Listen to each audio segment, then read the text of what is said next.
Me dá.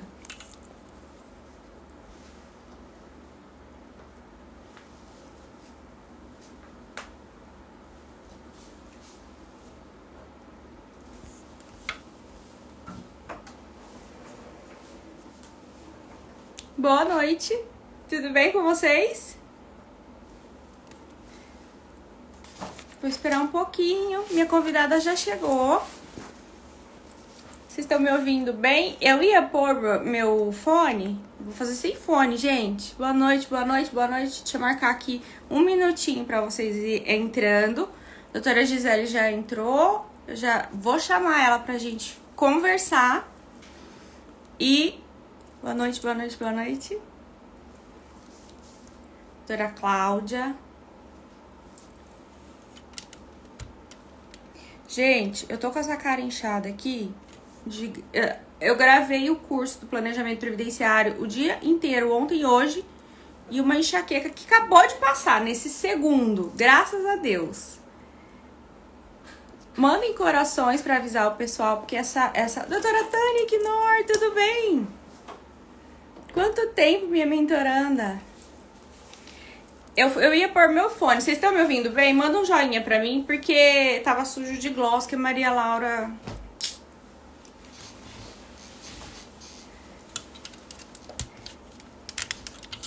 Tudo bem com vocês? Espero que sim. Assunto de hoje... Tô muito baixa. Boa noite. Deixa eu chamar minha convidada aqui, que eu não vou deixar ela no... esperando.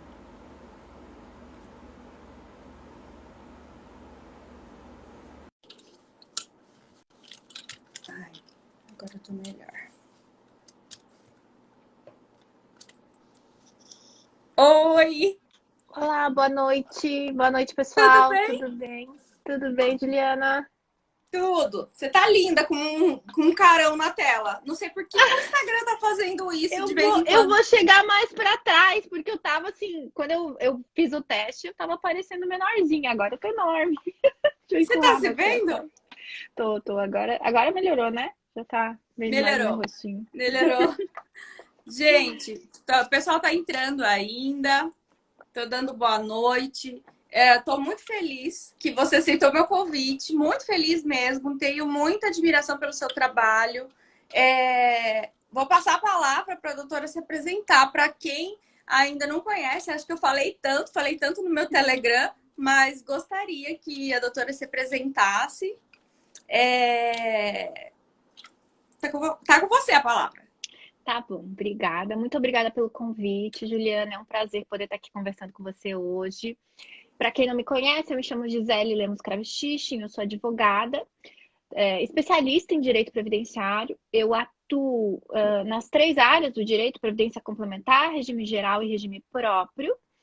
Eu comecei no direito previdenciário em 98, no meu estágio, primeiro dia de estágio, já num escritório de direito previdenciário. E segui, assim, acabei me apaixonando pela matéria e fui seguindo, fiz uma especialização em regime geral e regime próprio, depois uma segunda especialização em previdência complementar, em gestão de previdência complementar. Fui me apaixonando por dar aula. Quando eu terminei a minha primeira pós-graduação, o Dr. João Batista Lázaro me convidou para dar a minha primeira aula. E eu me apaixonei também. Então, sigo também ministrando aulas, cursos em matéria previdenciária. Eu gosto bastante de cálculo. Adoro também a parte de processo. Acho que as estratégias que a gente faz para conseguir, né, implementar o direito. Sou também conselheira estadual da OAB, sou coordenadora adjunta das comissões aqui da OAB de Santa Catarina.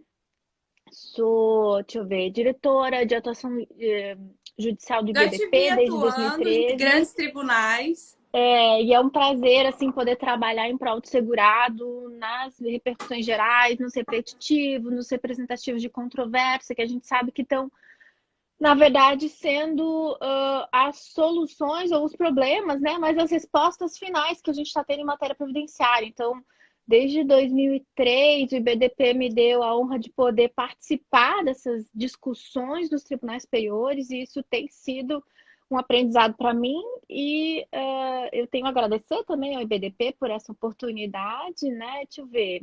Então, é difícil falar da gente mesmo, né? Eu ia te Mas perguntar, é assim, não precisa me difícil, chamar de mas assim, doutora, me chama de Gi, me chama de Gisele, pro pessoal também. Já estamos íntimos. eu tinha mandado no grupo dos professores lá do Enfoque, eu falei, gente, eu e ela já somos amigas, tá? É porque ela aceitou a minha Best? live.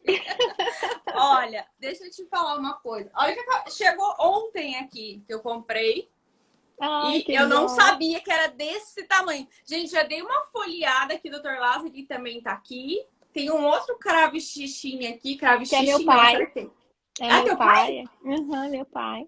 Eu já dei uma olhada, eu achei, sim, sensacional. Até falei com a Pamela, que tá aqui, a doutora Pamela, tá gravando um curso comigo ontem e hoje. A gente deu uma olhada, livro maravilhoso de prática processual Ai. previdenciária. E eu gosto muito da forma como você traz. De vez em quando eu olho suas lives rapidinhas, que você faz tarde da noite, É. da forma como você traz sutil e leve para explicar.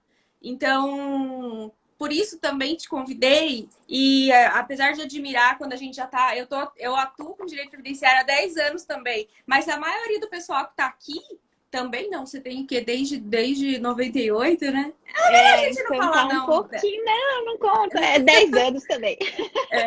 E aí o pessoal, assim, ou estão migrando de área, ou tem muitos jovens advogados. A doutora Cláudia está elogiando, dizendo que ama seus vídeos. Não tem como, gente. Obrigada, Cláudia.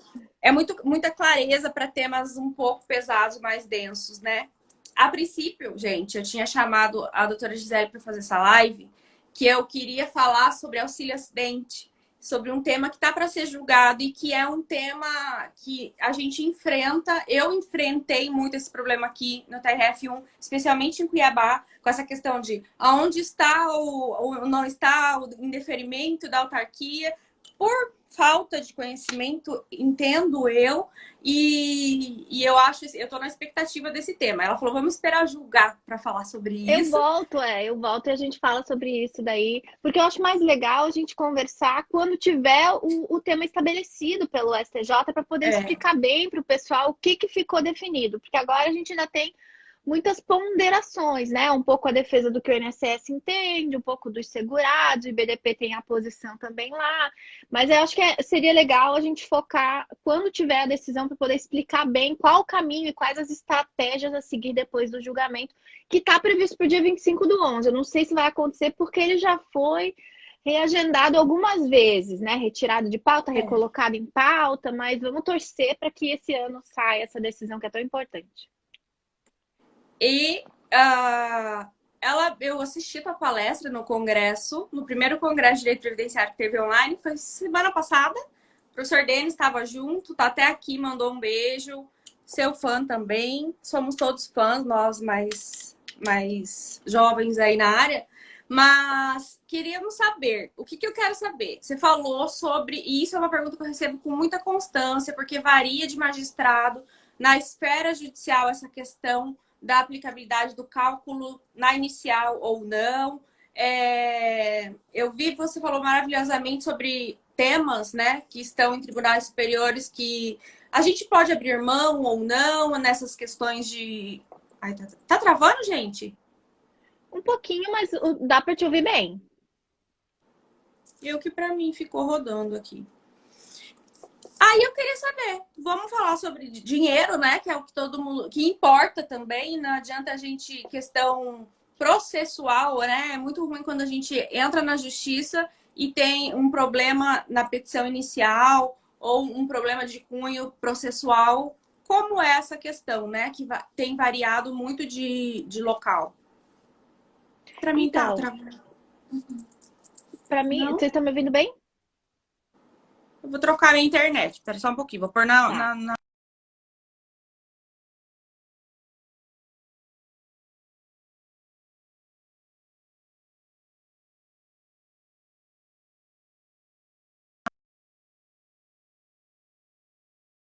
E nesse meio tempo. É isso. Então, eu tô dizendo, a Juliana já vai voltar, enquanto isso eu fico entretendo o pessoal. Eu tô aqui! Eu voltei, Gisele. Já tô aqui. Agora sim. Então, tem Então, muitas questões, né, da influência dos cálculos. Isso. nas nossas ações. O direito previdenciário, na verdade, ele começou a ser influenciado mais pelos cálculos, a meu ver, em 2001, quando a gente teve a divisão de juizado e rito comum, né? O rito ordinário, como era chamado antes do novo CPC.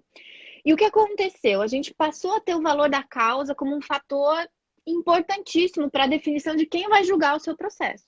Então, a primeira questão do cálculo é porque muitos juízes passaram a exigir, não era assim antes, eu estou dizendo, eu comecei em 98, a gente entrava com as ações com R$ 1.000 de valor da causa, Eu e a também. gente só ia discutir valor depois na fase de execução.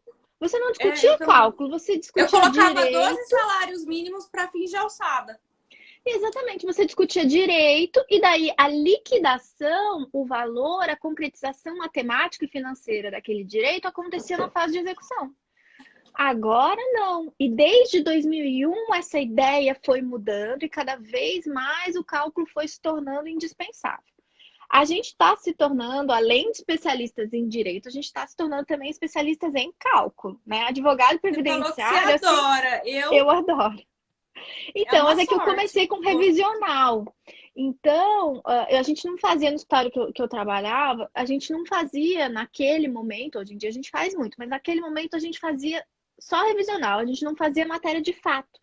Então, realmente era só tese de direito mesmo, né? Era o IRSM, era o RTN, era a súmula Uhum. 260, depois veio o ESC 20, então era tudo mesmo cálculozinho e interpretação matemática ali da lei, né? E mais tarde que eu fui entrando na matéria de direito, depois nos servidores. Em 2009, mais ou menos, eu comecei a atuar mais com servidores. Daí. E o que acontece, então, na importância do cálculo? A gente tem o cálculo que estabelece o valor da causa como um fator preponderante para estabelecer a competência. E olha só o Exato. problema que você vai ter se você entrar com um processo que você deu, por exemplo, o valor da causa de 61 salários mínimos. Né? Você queria ficar no rito comum, era mais vantajoso, você foi acima ali do limite dos 60 salários mínimos e colocou aquele valor e o juiz tocou a ação. Chegou lá na frente, quando você ganhou a ação, né? Porque no rito ordinário, no rito comum, você não precisa, se o juiz não te intimar, se não te obrigar, você acaba não precisando. Você pode dar um valor da causa maior do que o teto do juizado e daí seguir ali. Só que na fase de execução, e a gente tem que lembrar que o FONAGEF já estabeleceu um enunciado que diz que o valor da causa pode ser avaliado a qualquer momento. Não só no momento do ajuizamento. Então, vamos supor que lá na frente, quando você vai liquidar aquele processo, quando você vai executar aquele processo e fazer pela primeira vez o cálculo daquele direito, você descobre que, na verdade, o valor da causa era menor do que 60 salários mínimos. E você não tem como inflar o valor da causa naquele momento. E o INSS já tem defendido, e inclusive em alguns casos ganham, a declaração de incompetência absoluta daquele juízo. Portanto, ele consegue anular da sentença em diante. Às vezes, anos de processo tramitando, que foi até o STF desceu, porque o valor da causa você não apurou corretamente. Outro problema também com relação ao valor da causa é quando se entra no juizado e, sem apresentar o valor da causa, se renuncia ao valor acima de 60 salários mínimos. Que é o que tem Ali, acontecido aqui comigo. Eles têm pedido já para renunciar, mas a gente fica assim, eu particularmente no escritório, porque é uma coisa nova para mim isso. Como é que eu vou renunciar às parcelas vincendas?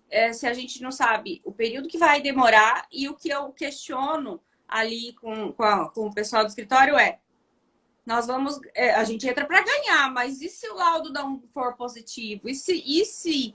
Então, é um momento de escolher, é quase que faço uma analogia com aquela hora que a gente vai escolher a faculdade. É cedo, como é que você vai escolher o que você vai fazer, né? não, Mas então, a dica é a seguinte, Juliana. Primeiro, tem que tentar fazer cálculo antes de ajuizar a ação. Quando a gente faz o planejamento, a gente já faz média, a gente já está ali entendendo mais ou menos como é que o cálculo vai ser feito, né? Então você consegue simular, e daí assim, para benefícios concedidos e com direito adquirido, ainda que posteriores, mas com direito adquirido até 13 de 11 de 2019, a gente tem cálculos gratuitos no site da Justiça Federal do Rio Grande do Sul, que se chamam JusPrev, ProjefWeb, é tudo dentro do site mesmo ali. São gratuitos, são muito bons e são muito precisos. Eles calculam tempo, eles atualizam renda, eles calculam média, calcula o fator previdenciário para os benefícios anteriores que tinham aplicação. Tem até cálculos penais, cálculos civis, cálculos de poupança, FGTS, tem muito cálculo legal lá e é gratuito. E ele é desenvolvido pela Contadoria do Rio Grande do Sul, da Justiça Federal do Rio Grande do Sul. Então, o que acontece é que esses cálculos são muito bem aceitos em...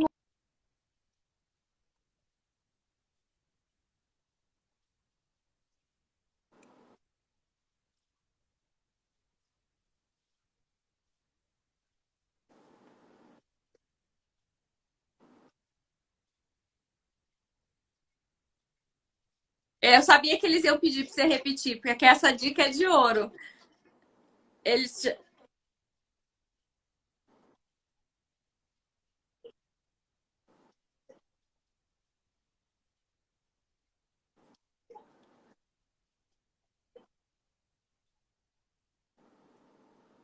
Travou. Peraí.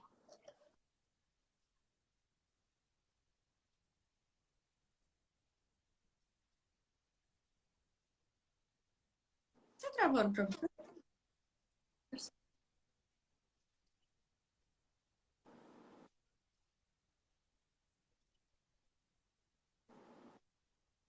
Peraí, Gisele. Eles entram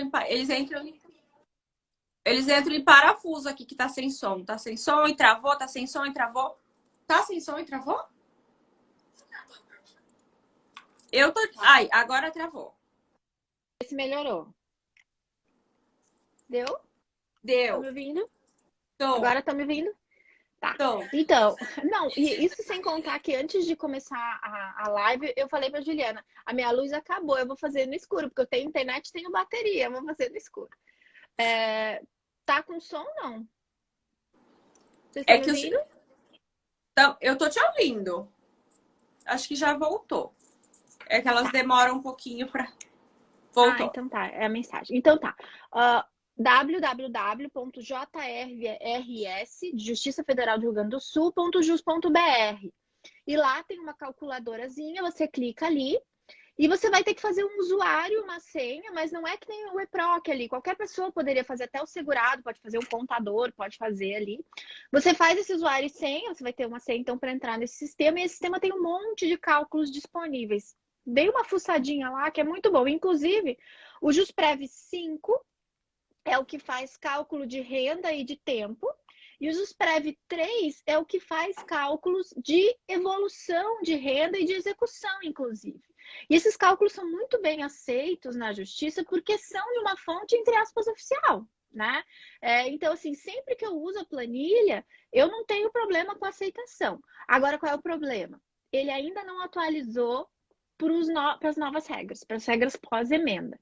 Então, a gente ainda está trabalhando com esses sistemas para o E nem a anterior. maioria dos sistemas privados, né? A gente tem que acabar fazendo, não tem jeito. Eles não atualizaram, assim, o cálculo jurídico. Eu não sei se o Previs atualizou, mas alguns não estão atualizados mesmo. Então, a gente tem que. A dificuldade Isso, a gente... que relatam muito para mim, a gente teve essa celeuma do artigo 1º, OTR, então a correção tem que ser feita por um site, gente. Tem que ser feita, nem que seja pelo EasyCalc, que você vai jogar para confirmar até. Aqui, para mim, ele vem, o juiz já manda para a contadoria para calcular, né? No momento que é para expedir esse RPV ou precatório, e aí de praxe era sempre excedeu, vai abrir mão ou não. Agora mudou. Mudou, trocou o juiz, magistrado. Eu trabalho com os dois juizados aqui. Então, trocou o juiz, ele está pedindo que se abra mão no início e ele está pedindo que. Então, a sua dica para a gente abrir mão ou não já é fazer Primeira esse cálculo dica, de quantas faz vincendas. Primeira dica, faz o cálculo. Segundo, se você for renunciar, porque daí você vai saber quanto que você está abrindo mão. Se você for renunciar, você tem que fazer uma renúncia detalhada, não pode fazer uma renúncia ampla, não pode só clicar na caixinha do EPROC, não pode só dizer renunciou ao valor excedente em salários mínimos. Não. Você tem que escrever assim. A Paty, fulana, e daí sempre peçam para o cliente assinar. Não façam você a renúncia mesmo que vocês tenham poderes para isso, porque depois o cliente pode reclamar, né? Então, explica para o cliente o que é essa renúncia e, então, entregue uma declaração, que a gente chama de declaração de renúncia, para o cliente assinar. E a declaração tem que ter o seguinte termo, se for uma declaração inicial. Fulano de tal, barará, barará, barará, informa que renuncia ao valor excedente a 60 salários mínimos para fins de valor da causa e determinação da competência, informando que não renuncia para fins de condenação. Ponto. Acabou. O que você está fazendo ali? Você está dizendo, eu estou renunciando ao valor que acumula do passado, então, as não prescritas, os últimos 5 anos, normalmente, tem vezes que nem tem prescrição, pode ser menor, enfim, mas os últimos 5 anos, e as 12 vincendas. O valor da causa foi estabelecido pelo STJ agora, e já tinha sido estabelecido no IRDR tema 2 do TRF da 4ª região, dizendo que o que é essa renúncia inicial? Se você disser que é para fins de valor da causa, ela envolve apenas vencidas e 12 vincendas. O que acumular além dos 12 meses seguintes ao ajuizamento, você pode receber sim, e você não renunciou se fizer essa renúncia mais fechada, que a gente diz, né? Por quê? Porque daí você não renunciou para fim de condenação. E o que é o valor da condenação? O valor da condenação é mais amplo. O valor da causa é um valor fictício, é um valor simulado, que é o que você pediu de passado e mais o que você pediu das 12 vincendas, as 12 futuras. O que é o valor da condenação? É o que você ganhou na decisão relativa às vencidas, mais tudo que se acumulou durante o processo. Durante o processo. E correção. E correção monetária. E se por acaso, né? Quando você, então, faz essa renúncia inicial para fins de valor da causa, você está renunciando, então, 60 salários mínimos vai ser o limitado até as 12 vincendas. A partir de 12, começa a acumular. E vai dizer que esse processo levou 5 anos. Então, você tem o primeiro ano que vai ficar dentro dos 60 salários mínimos inicial. Lembrando que esse salário mínimo da renúncia inicial é a data do juizamento, o valor de salário mínimo na data do ajuizamento. E essa renúncia segunda, que você pode fazer ou não, na hora do pagamento, essa renúncia tem a ver com o momento, o valor vigente no momento do pagamento. Porque eu tenho a renúncia do valor da condenação e eu tenho a renúncia do valor da causa. E eu tenho que entender que elas são diferentes. O valor da causa é para competência. O juiz quer que você renuncie, mas você não precisa fazer a renúncia ampla. Você não precisa dizer que é 60 salários mínimos e ponto. Porque daí o juiz vai entender, bem, 60 salários mínimos juntou as duas. Você vai receber por RPV, não interessa quanto tempo esse processo demorar. E se você acumular mais durante o processo, perdeu também. Então, por isso que essa renúncia tem que ser bem detalhada. Tá vendo? Acabou com a minha dúvida do futuro, gente. Como é que eu vou adivinhar o futuro? Eu tava aqui. Porque eu nunca tinha me deparado com essa situação em toda a minha atuação previdenciária. Eu nunca me preocupei com isso. Esse ano, foi agora 2019, que entrou esse magistrado. Trocou. Você é muito acostumado a lidar com as varas. Eu gosto muito do Jeff e conheço profissionais que gostam da vara federal, que gostam da vara comum. Então, sempre falo para eles, depende muito do local onde você está. É importante a gente conhecer onde a gente está atuando para saber qual é o entendimento da turma recursal do Jeff, da turma do TJ, se você precisar, se for acidentária, competência delegada. Então, gente, é muito importante isso, você conhecer, ter esse networking. É claro que isso vem com a prática, né, Gisele? Mas, assim... Dica de ouro, muito importante pra gente. 2 tipos de renúncia. Eu nem sabia disso. Nunca. Eu não... Onde tá escrito isso aí?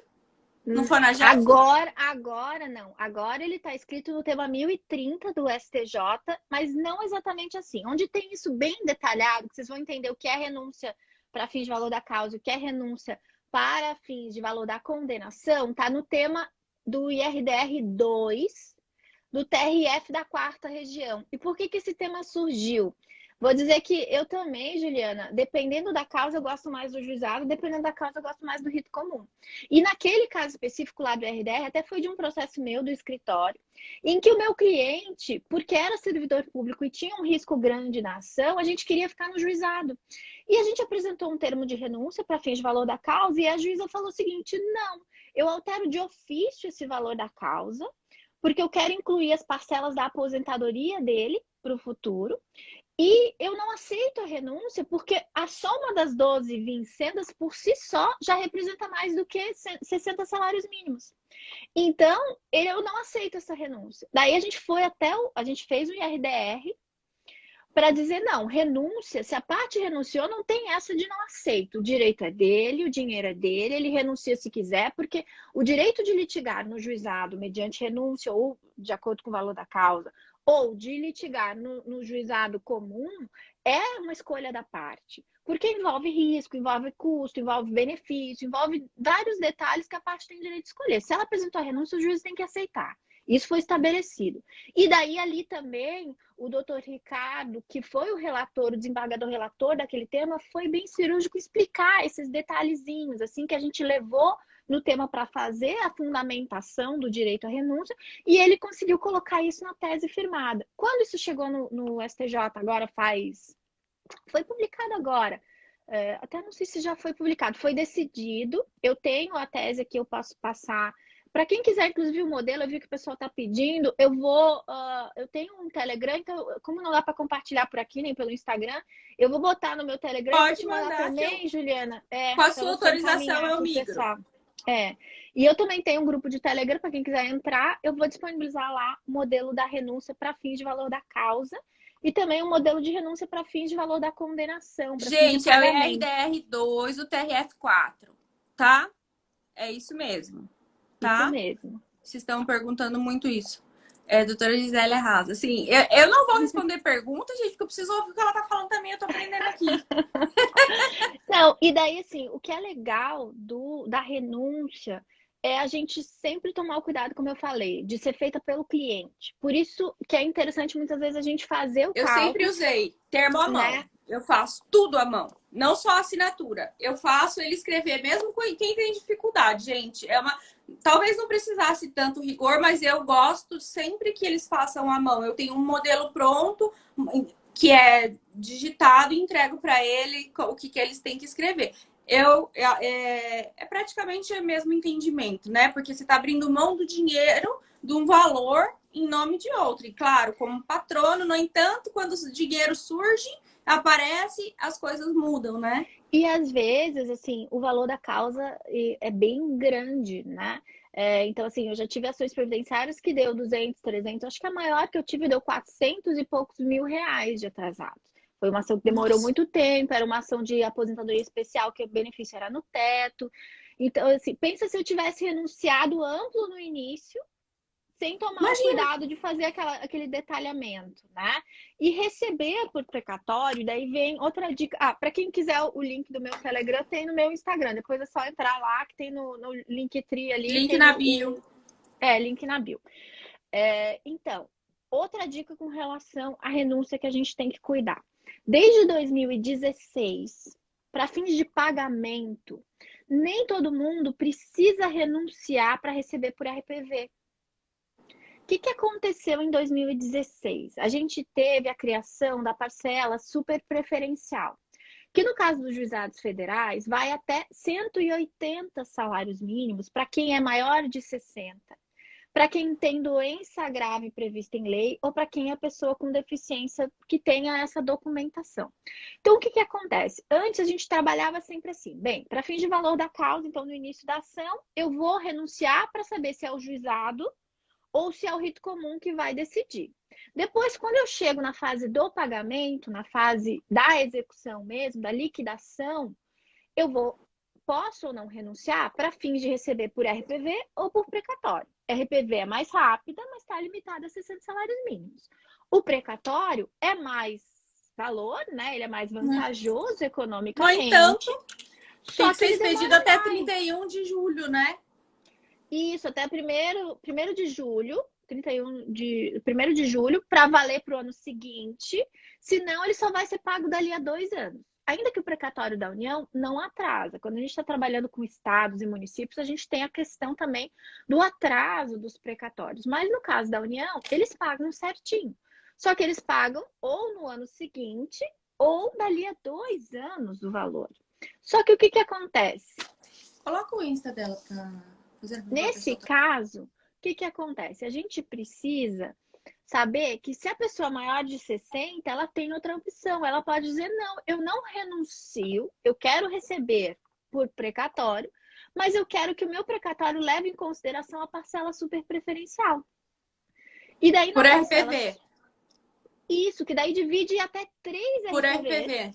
Uhum. 3 RPVs que a pessoa pode receber até 180 salários mínimos, que dá um valor bem considerável, dá mais de 180 mil reais, que na maioria das ações é o suficiente para pagar todo o crédito que aquele segurado tem, e ele não precisou renunciar nada. Então a gente tem que tomar muito cuidado, porque boa parte dos nossos clientes é maior de 60 anos. Exato. Alguns têm doença grave prevista em lei e alguns são pessoas com deficiência. Mas a maioria dos nossos clientes acaba se enquadrando na questão da idade, que nem tem que fazer muita coisa. É só provar ali pela carteira de identidade que a pessoa nasceu dentro do período ali, que então lhe dá mais de 60 anos. E o juiz não oferece isso não, o magistrado não oferece, gente. Não oferece. A gente tem que tomar o cuidado porque eles nos intimam. Quando sai o cálculo de liquidação, o juiz intima-se a parte autora para manifestar se deseja renunciar, né? Ou se manifestar sobre o cálculo. Às vezes ele nem pergunta se é renúncia, para se manifestar sobre o cálculo da contadoria ou o cálculo do INSS. Tem casos que a execução é invertida e o INSS que apresenta o cálculo. E daí você vai analisar bem, ficou acima de 60 salários mínimos. Mas espera aí, esse cliente é pessoa com deficiência, esse cliente tem doença grave, prevista em lei, né? Que a gente tem aquelas doenças, as mesmas que dão isenção de carência, as mesmas que dão isenção de imposto de renda, aquelas doenças que a gente já está acostumada, né? Ninguém sabia, ó, tá todo mundo. Eu já sabia porque eu assistia outro programa, mas, gente, isso vale ouro. Eu falei para vocês, tem 160 pessoas aqui, parem de conversar para vocês anotarem. Que isso, gente? É difícil a gente... Isso é prática, isso é estudo, isso é difícil de encontrar. Onde encontra a fundamentação? Artigo 100 da Constituição Federal, parágrafo 2º, se eu não me engano. Artigo 100 da Constituição Federal. E tem também a resolução 303 do CNJ, 303 do CNJ. Essa resolução também é quem regulamenta. Parágrafo 2º da CF. É isso mesmo. Isso, parágrafo 2º da Constituição e a resolução 303 do CNJ de 2019, já está valendo desde o ano passado, mas a mudança da Constituição, que é da emenda, se eu não me engano, 79, essa mudança da Constituição é de 2016. Mas foi agora, com o CNJ determinando na resolução 303, que a Justiça Federal começou a utilizar. Mas cuidado, porque no caso da Justiça Estadual e dos precatórios que têm relação com a Justiça Estadual, lá pode ser até 5 RPVs. Então, quem tem ação de servidor, quem está fazendo ação de tempo especial para servidor, aquela conversão de tempo, né? Quem está trabalhando com servidor também, lembra que lá pode ser até 5 RPVs. Então, é o RPV fracionado, gente, para caber no limite, tá? Para a gente não precisar ficar esperando o ano, a dotação orçamentária do outro ano. A única coisa que não é para todo mundo, tem que cumprir ou 60 anos, o maior de 60 anos, né? Ou pessoa com deficiência, ou pessoa com doença grave prevista em lei. Mas muitos dos nossos clientes cumprem isso. Então, cuidado com as intimações judiciais que mandam você se manifestar sobre cálculo na fase de pagamento e às vezes até te intimam, diga se renuncia. Não, peraí, eu não preciso renunciar. Eu quero precatório, eu quero receber todo o valor. Ou então, não, vamos supor que o seu crédito é de 200 mil reais. E você tem lá, então, numa vara federal, essa possibilidade, né? Então, eu quero receber a parcela super preferencial antecipada, que são os 180 salários mínimos, e o que sobrar vai ser pago por precatório. Então, pode sobrar também, eu não preciso renunciar. A parcela superprevidencial é um adiantamento de até 180 salários mínimos e o que sobrar segue o rito do precatório. Então, gente, vocês estão perguntando que ela acabou de. Ó, como a gente recebe? Ela acabou de explicar. É mediante petição. Como a gente faz as coisas no processo, gente? Pedindo. Mediante uma petição e dica. fundamentação. Exatamente. Na hora Uma de dica, manifestar. isso, na hora de se manifestar. E se por acaso o precatório já foi expedido, pode pedir também. Então, eu tenho um precatório que já foi expedido. Atravessa uma petição. Para quem quiser um modelo de petição, eu posso disponibilizar também, mas no TJ aqui de Santa Catarina, se você entrar lá em precatórios, ele dá a normativa e ele dá inclusive o modelo de petição ali. Mas no meu Telegram já tem, mas eu posso disponibilizar novamente se o pessoal quiser. E daí você tem que olhar, cada tribunal tem um rito. Por exemplo, nos tribunais de justiça é mais comum que, se o precatório já está expedido e você quer atravessar essa petição, que essa petição seja feita direta para o presidente do Tribunal de Justiça e não para o processo onde está havendo o pagamento. No caso das justiças federais, o mais comum é que essa petição seja atravessada no processo de origem, lá onde está havendo o pagamento, e ele defira ou não defira, e remeta, então, avisando lá o presidente do tribunal, que é quem organiza esses pagamentos, para daí, quando já liberar a RPV, né? Em alguns casos, até se for expedido um precatório, eles cancelam o precatório e expedem 3 RPVs. E às vezes, é engraçado, porque as 3 RPVs têm um valor exatamente igual. Tem alguns locais que fazem com valor igual, tem outros que fazem com valor com 1 centavo para mais, 1 centavo para menos, para poder lançar. E às vezes a gente manda e-mail também. Já ocorreu de eu mandar e-mail para eles, Sim. informando que eu atravessei essa petição e que houve, só para você fazer o seu trabalho e o deles também, para não correr o risco. Já aconteceu e eles atendem super bem aqui no TRF1 de Brasília, onde se pedem os RPVs e os precatórios. Sempre fui bem atendida. Também liguem também, gente. Se vocês que estão maravilhados e descobriram isso agora também, eu falei que era presente. Todo mundo que está aqui, não é? É muito importante. São detalhes muito importantes quando a gente está falando em abrir mão. Sempre me recebo essa pergunta: quando você abre mão, doutora, de um RPV ou precatório? Eu sempre tenho um limite aqui na minha cabeça, mas não depende só de mim, eu falo. Depende do cliente. Às vezes o cliente chega para mim e fala: doutora, eu tô com um mandado de prisão por pensão em aberto, eu preciso receber o dinheiro. E às vezes você faz, né? Então, às vezes a pessoa se fala assim, mas são 20 mil, nós vamos abrir mão de 20 mil. Aí a pessoa entra em desespero, que eu já fiz coisas que, nossa, para não abrir mão. Fala, não, olha, pega esse dinheiro para você e a gente vai esperar. Porque tem coisa, o cliente não tem muita noção disso. É você que tem que trazer essa clareza para ele, ter o cuidado de explicar o que é abrir mão de valores ou não. Para eles, assim, eu não sei se no seu escritório é sempre maioria baixa renda. O meu carro-chefe aqui é BPC e rural. Depois eu venho com as aposentadorias, revisões. Então, não tem muita essa clareza de se for 13 ou se for 63, talvez, né, caiba a nós ter essa perde consciência. Um pouco o que a gente tem que cuidar também é de explicar, documentar, né, documentar o valor que explicou, ainda mais se já tem um cálculo judicial, o valor é esse aqui. Então você, né, que você quer renunciar a tanto, né, para a pessoa entender bem e deixar bem claro, porque alguns acham que a renúncia seria para antecipar o pagamento e que daí ele receberia depois, eles confundem às vezes. Então tem que tentar deixar bem claro, eu sei que às vezes é difícil, né? Às vezes, tem algumas pessoas que têm um pouco mais dificuldade na compreensão, mas é importante a gente ressaltar. Mas antes mesmo de falar em renunciar, já prestar atenção se a gente não consegue enquadrar, porque veja, um BPC, por exemplo, a gente está trabalhando com, né, com muita gente que vai se encaixar nessa questão. Então, vale a pena essa renúncia em alguns casos?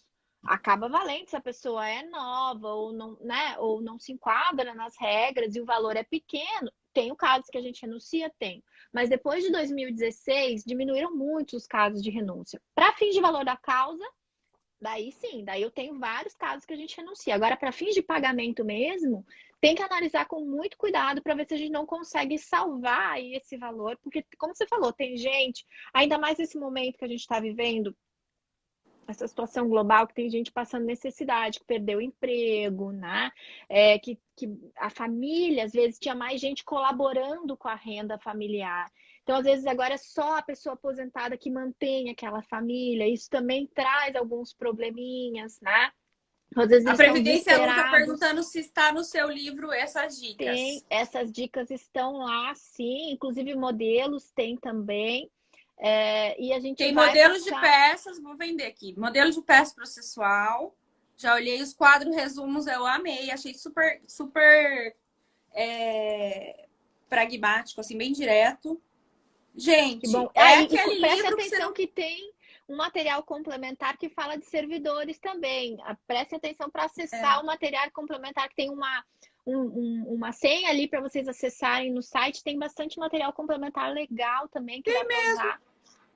E que Agora que eu vi. tem bastante coisa que está online, né? Fica a dica aí para olhar a parte que está online, porque como o livro está muito grande, teve algumas coisas que não conseguimos incluir aí. Tem uns anexos, tem uma parte de servidor que está no material complementar. Que bom que É você um gostou, bate-papo, né? ó. Eles estão elogiando, mas gente, Que ela bom. passa essa coisa assim pra gente. Obrigada, doutora Eudênia, doutor Luciano. É verdade, podem comprar. Eu comprei direto no site, no link dela, que ela arrastei para cima lá e comprei direto. Mas eu queria, para a gente finalizar, só para acabar assim essa questão, será que a gente podia falar um pouquinho dos 3% fixo dessa questão do imposto de renda, que muitas vezes o próprio banco que faz o pagamento, a gente recebe nossos precatórios e os RPVs, gente, pelos bancos públicos, né? Os bancos da União. Então, não tem critério. Eu já questionei isso muito em banco. Eu sei que a gente pode, já ensinei, já falei que a gente pode abrir mão dos 3%, pedir que não sejam descontados os 3%. Mas existe um critério? Não existe critério. Por exemplo, BPC, tem BPC que desconta, tem BPC que não desconta, e por aí vai. Qual é a dica com relação a isso, doutora? Então, tem um termo que o cliente pode assinar para levar ao banco, que os dois bancos, a Caixa e o Banco do Brasil, E o têm, Banco do que a Brasil? pessoa pode assinar e daí o banco deixa de descontar. Mas o que é importante entender? Se a pessoa, e eles confundem um pouco, não é isento de imposto de renda quem não declara, porque fica no limite de isenção da declaração.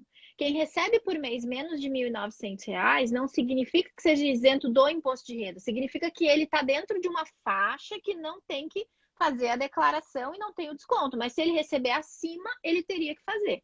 Então, o que é importante saber, né? Se o cliente ele tem a isenção decorrente da doença grave, aquela prevista em lei, ele pode dizer que ele tem a isenção e anotar ali, assinar aquele termo com tranquilidade, que ele não vai ter problema porque ele é isento, ele tem uma decisão que declarou que aquele valor é isento, aquele valor de remuneração é isento, né? Porque ali a gente está recebendo uma aposentadoria, uma pensão, um BPC, um benefício previdenciário.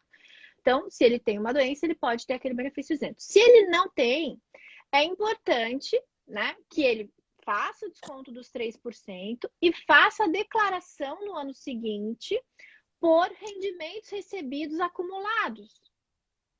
Esses rendimentos recebidos acumulados tem um campo dentro da declaração do imposto de renda que você coloca lá e eles calculam não o montante todo, mas eles calculam dividido mês a mês, porque você lança quantos meses aquilo se refere. Esses dados estão todos na EPV. Para quem recebe, então, acima de 1.900, inclusive com esses valores que estão sendo pagos ali, mesmo que ele diga que não retém os 3%, ele tem que fazer a declaração daquele valor que ele recebeu.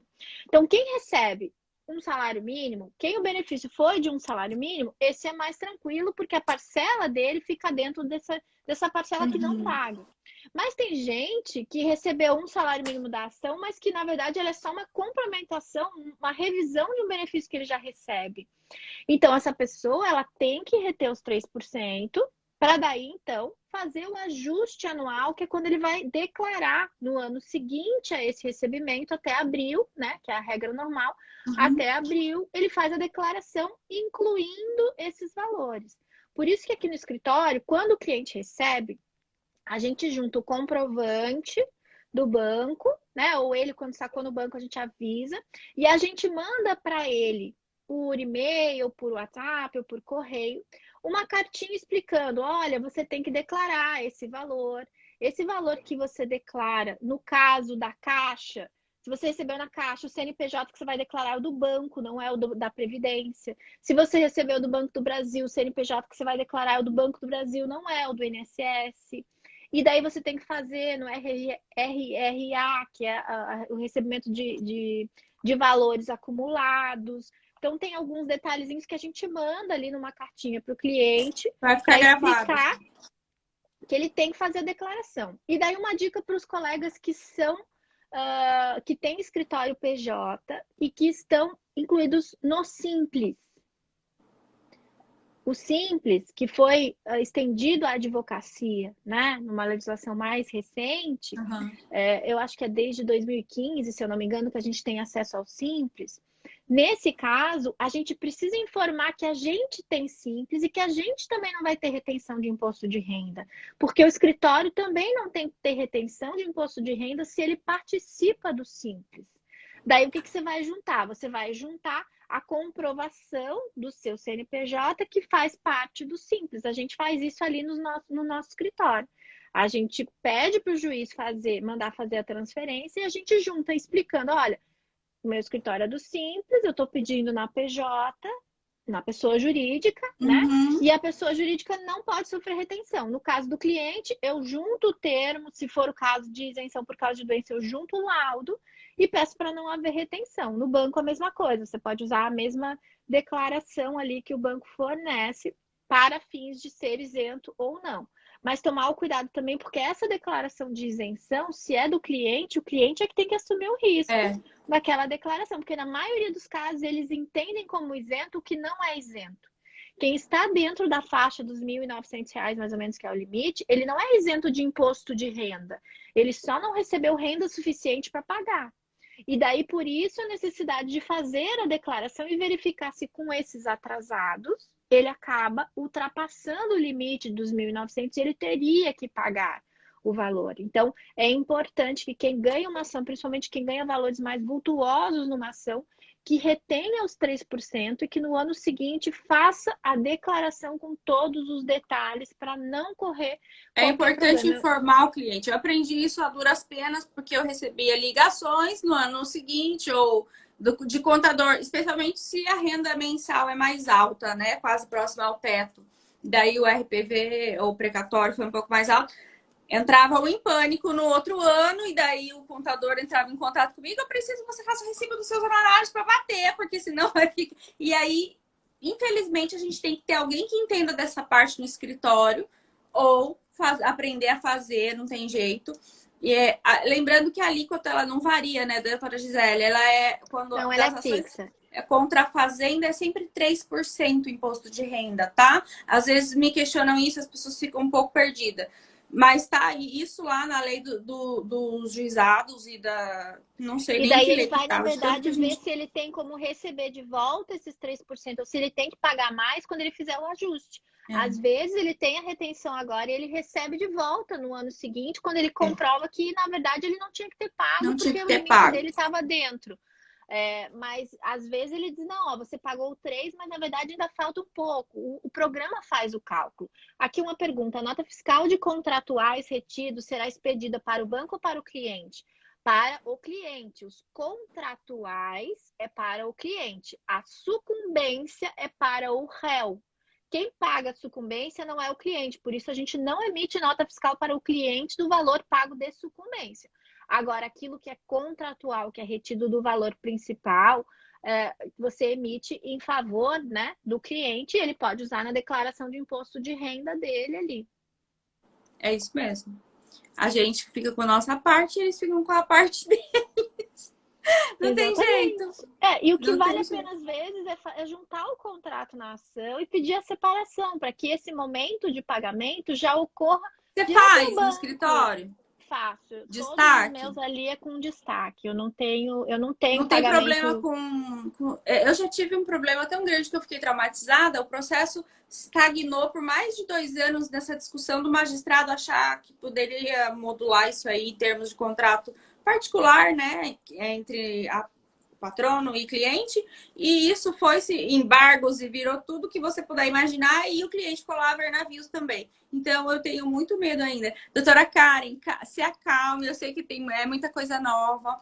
É muito isso aqui que a gente está tratando, isso que a gente está falando. Nós estamos falando de efeitos financeiros das ações, já estamos no final das ações. Eu sei que a maioria está aprendendo a fazer as ações, está aprendendo a atender o cliente, mas isso é muito importante. Na prática, você vai ver que é mais simples do que na teoria.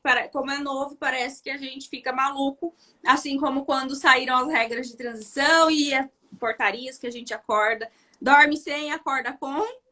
É uma questão de Não, ler. vai dar tudo certo, pessoal. Fiquem calmos, respira, vamos aos pouquinhos, né? Uma coisa de cada vez, a gente vai fazendo as renúncias para ajuizamento, depois a gente vê a questão do pagamento, e depois tem a parte boa, que é receber os honorários, né? Então, assim, é Gente, uma eu vou parte mandar a foto do interessante. livro do Telegram que vocês estão pedindo, tá? Para ver a capa, o nome, tudo. Eu vou mandar foto no meu Telegram também para vocês. Eu tô no chão ainda, da Previdência Dialogada. Tô doida já. Vai chegar essa fase que vocês vão ficar malucos com o controle, que vai ter que separar. É muito bom isso, quando a gente chega nessa etapa de saber o que sai de administrativo, o controle do que sai em precatório, o controle do que tem RBV, de projetar isso no escritório, isso faz parte de gestão, é uma coisa muito interessante. Vou dar uma aula amanhã para os alunos do meu curso, que é o último que se encerrou, sobre isso um pouquinho, que eles gostam também, ficam querendo tudo ao mesmo tempo. Mas é com o tempo que a gente vai aprendendo mesmo, né? Essa live foi Exatamente. maravilhosa, tudo novo. Para mim, algumas coisas eu tinha ouvido sempre prestando atenção no seu Instagram. Indico muito. Não, não quase não faço lives assim também. Eu vejo que você também não com convidados, mas tomei coragem aquele dia na caixinha e mandei, porque eu queria muito te chamar. Parabéns pelo trabalho que você tem feito. Eu vi que você está mudando a cara do seu Instagram, você está mudando, trazendo mais informações e fico muito feliz com isso, porque esse pessoal que está aqui interessado, essa nova leva de previdenciaristas tem que sair bem instruídos, eu falo. Não adianta dar tiro para todos os lados, que você dá tiro no pé. Previdência não é assim. Previdência é detalhe, previdência é dedicação, previdência é cuidado, porque são muitos, muitos detalhes, né, doutora Gisele? Exatamente. Não, mas eu prometo que eu vou colocar mais informação sobre isso também, vou dar algumas dicas ali. Eu, quando começou a pandemia, eu não fazia muita live nem vídeo, eu Uhum. estava um pouco tímida Eu ainda. Apesar acompanhei. das aulas e tudo, eu vim assim, vim fazendo esse caminho, eu ainda estou aprendendo bastante nesse universo, né, digital. Mas a ideia é isso, é poder ajudar, assim, porque logo que começou, Vai ficar salvo logo assim. Tá. Logo que começou, foi a questão da super preferencial, que eu fiz uma leva logo que começou a pandemia, porque os colegas estavam desesperados para receber logo. Eu falei, e os precatórios ninguém sabia quando é que ia sair. Eu falei, vou falar Uhum. desse super preferencial, porque talvez o pessoal não saiba. E daí, dali em diante, eu acabei começando. De vez em quando não dá tempo, que tá um pouco corrido esse final de ano, né? Meu Deus, são 4 Que semanas de ano, né? trabalho pra gente terminar e, né, o recesso Que já tá ano, ali. meu Deus! Mas eu prometo que eu vou falar um pouco mais sobre essa questão, inclusive da retenção dos 3%. Eu vou fazer alguns videozinhos para deixar ali para também dar algumas dicas para o pessoal. E vou disponibilizar alguns modelos também no Telegram para quem quiser, desses materiais que a gente usa ali no escritório para ir ajudando os colegas, que eu sei que não é fácil esse começo. Eu também aprendi muita coisa no dia a dia. Não tá isso muito Eu esmiuçado em lugar acho que a nenhum, a gente nossa, vai a construindo. nossa a comunidade jurídica previdenciária foi uma das que mais trabalhou esse ano, gente. Foi a que mais. Muito. Que não dá para reclamar. Assim, Previdência não parou e o escritório parou, porque eu tive que parar. Eu fechei a porta literalmente por 3 meses, mas porque a gente teve que parar de atender cliente. Não por falta de demanda. Não, aí começamos a atender online. Então, a Previdência, acho que é por isso que a gente está meio esgotado. A gente teve que se adaptar, né? a várias, Uma além das adaptação agora atendendo normatizações. cliente online, né? Tudo, a gente está tudo nesse meio digital. Uma coisa que foi muito rápida, né? A gente migrou para esse meio de uma forma bem rápida. Não, e aí tem o digital e as normatizações, uma atrás da outra. A gente ficou louco esse ano, literalmente. Quem não ficou, não tá bom previdenciarista, gente. Quem não ficou, pode ter certeza. Gente, Então, muito mas uma coisa obrigada. boa é que os clientes continuaram vindo, né? O INSS fechou as portas, mas os clientes não pararam de nos procurar, É porque a gente isso que eu tem outras falo. áreas que os colegas estão reclamando que não tem trabalho, que eles É querem isso que eu trabalhar falo. e não tem trabalho. E pra gente não faltou, né? O cliente Não está dá, na tem que porta, está no agradecer. telefone, está no Instagram, está no Facebook, está no celular. A gente tem que estudando, é fazer isso que vocês estão fazendo aqui. A gente tem que seguir junto, seguir um colaborando com o outro para a gente conseguir caminhar, né? Porque o INSS está espertinho nos acordos e nas coisas ali, a gente tem que caminhar para defender o segurado também.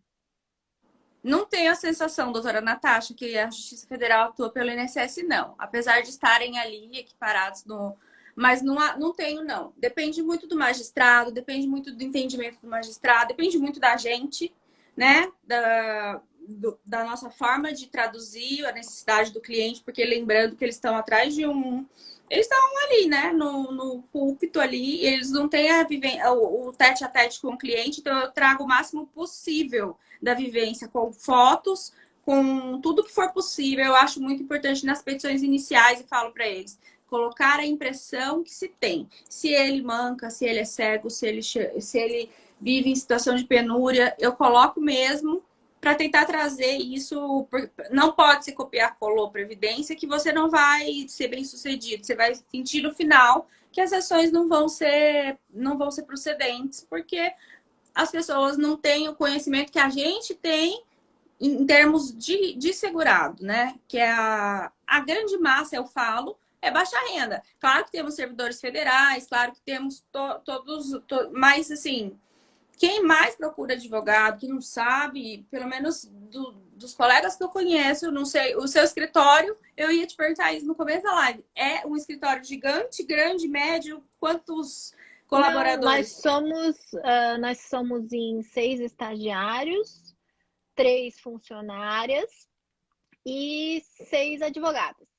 O meu pai Grande. também é nosso sócio, mas ele já se aposentou. Ele só está mais recebendo das ações passadas. Ele ainda é sócio do escritório, ele está sempre Tá ali aqui. com a gente, mas ele não tem mais atuado. Nós somos em 6 mulheres. Legal. Parabéns, doutora. Foi um prazer, Gisele. Foi um prazer, fiquei muito feliz. Você é linda por fora e simpática. A princípio eu achava assim, eu falava, mas será que ela é tímida? Ou será que não? Ou será que ela não gosta que fale com ela? Mas obrigada pela acessibilidade, por trazer de bom grado, por dispor do seu tempo. Fico muito feliz, já disse isso 1000 vezes, é porque eu sou sua fã. Um grande Obrigada, beijo, né? gente. Vou deixar gravada. Quer falar do curso? A gente vai ter um curso dia 2 de dezembro sobre aposentadoria especial de servidor e de regime geral. Eu e o doutor João Batista Lázari. Para quem quiser, tem o link no Notório Eu Saber, vou que postar é amanhã de novo também. notório.saber. E eu espero vocês lá, vai ser bem bom. A gente vai tratar bastante das novidades e das estratégias para a gente conseguir avançar nessa matéria, que eu sei que está difícil na aposentadoria especial, mas a gente vai traçar algumas estratégias ali. Tá Fica meu difícil. beijo, meu obrigado para você, Juliana, por me receber, para vocês por estarem aqui com a gente até às 10, né? Um abraço a todos e no que precisar também eu tô por aqui, tenho meu Instagram, tenho meu Facebook, tenho meu Telegram e a gente vai conversando, tá bom? Um beijão para vocês, uma Obrigada. boa noite. Um beijo, gente. Boa noite.